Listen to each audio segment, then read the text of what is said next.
So the question comes up usually is what's the difference between default and dedicated EPS bearer.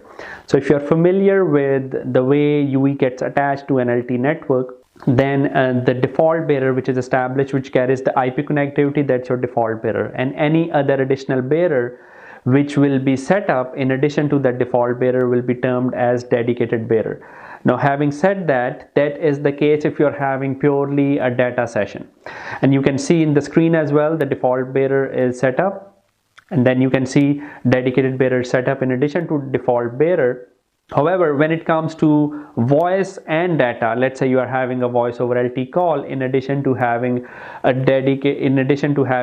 default data session bearer, then in that case, which will be the two default EPS bearers? So for UE, which is having data session as well as a connection with the IMS network for voice, there will be a default bearer for connectivity to the packet switch data network, and then there will be another bearer carrying IMS connectivity, and that will be considered as the default bearer for IMS connectivity, usually which is QCI5. So remember the context of the question. If someone is just asking about the data session, then yes, the default bearer is the one which is established default, giving IP connectivity. If you are considering about data and voice session, then in that case the default one will be QCI5 in addition to the default EPS bearer which is established in case of data session.